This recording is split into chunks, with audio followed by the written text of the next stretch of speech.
வெற்றிவேல் முருகனுக்கு அரோகரா.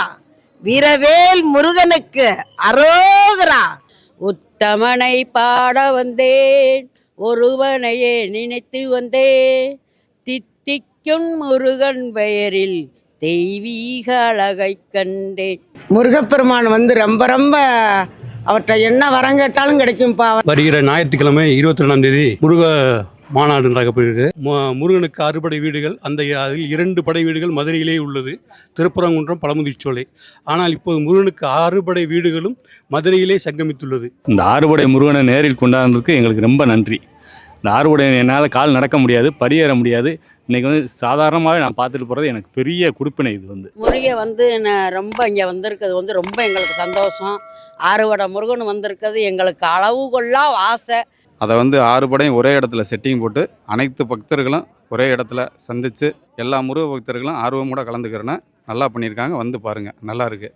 முருகப்பெருமான் ரொம்ப ரொம்ப அவற்றை என்ன வரம் கேட்டாலும் கிடைக்கும்ப்பா. அவர் இந்த 6 படையும் ஒரே நேரத்தில் பார்க்கும்போது இந்த கல்யாணம் ஆகாதவங்க, குழந்தை வேணுங்கிறவங்க, வேலை கிடைக்கணுங்க, எல்லாத்துக்குமே கிடைக்கும். இப்போ திருப்பரங்குன்றத்தில் 6 வாரம் 7 வாரம் பால் அந்த வேலுக்கு ஊற்றுனா உடனே பொண்ணு தேடி வீட்டுக்கு வந்துடும்.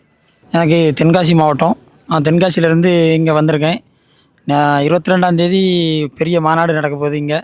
அந்த மாநாட்டில் நம்ம கலந்து கொள்வதற்கு நமக்கு டைம் கிடைக்குமான்னு தெரியல இன்றைக்கி. அதனால தான் கொஞ்சம் அந்த கூட்டத்தில் நம்ம இருக்க முடியாதுன்னு தான் இன்றைக்கி வந்தாச்சு. 3 படை வீடு நான் முருகன் கோயில் பார்த்துருக்கேன். 6 படை வீடு நான் பார்த்ததே கிடையாது, முதல்ல வந்திருக்கேன். 3 படை வீடை பார்த்தாச்சு, இன்னும் அடுத்து 3 படை வீடு பார்க்கணும். எனக்கு ரொம்ப நாளாக 6 படை வீட்டுக்கு போகணும் அப்படின்னு சொல்லிட்டு ஆசை. அது இப்போது முருக பக்தர் மாநாட்டில் நிறைவேறிடுச்சு. ஆனால் முருகப்பெருமானை கும்பிடும்போது தடை இருக்கும், அதை மீறி வர்ற வாய்ப்பு நமக்கு கிடைக்கணும். இப்போ பாத யாத்திரை நடக்கிறாங்க, பழனிக்கு எதுக்கு நடக்கிறாங்க? அவ்வளோ கஷ்டப்பட்டு முருகன்கிட்ட கஷ்டப்பட்டு வாங்கினா எல்லா வரமும் கிடைக்கும், எல்லா மக்களுக்கும் சந்தோஷப்படலாம். முருகன்கிட்ட கிடைக்காது எதுவுமே இல்லை, என்ன வேணாலும் கொடுப்பாரு. நம்ம உயிரை காப்பாற்றுறவரே அவர் தான்.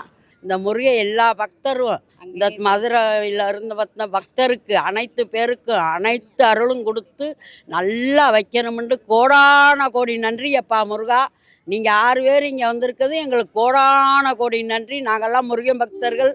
பழனி பாத யாத்திரை, திருப்பரங்குன்றம் முருகன் எல்லாம் எனக்கு என் உயிர் போனாலும் கூட முருகா என்று போக வேணும். நல்ல வழியில் கூட்டிகிட்டு நல்லா வைக்கணும். நம்ம பெத்த மக்கள் பேரும் புகழுமா வாழணும். அதே போல் அந்த மக்களை எல்லாத்தையும் வாழ வை முருகன் பக்தர், எல்லாத்தையும் சீரும் சிறப்புமா வாழ வை.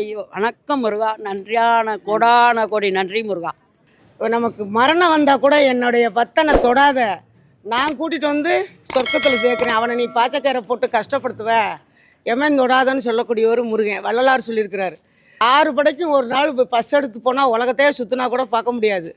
ஆனால் 6 நாள் 7 நாள் ஆகும். இது ஒரே நேரத்தில் பார்க்குறோம். அந்த எல்லா நன்மையும் நமக்கு கிடைக்கும்.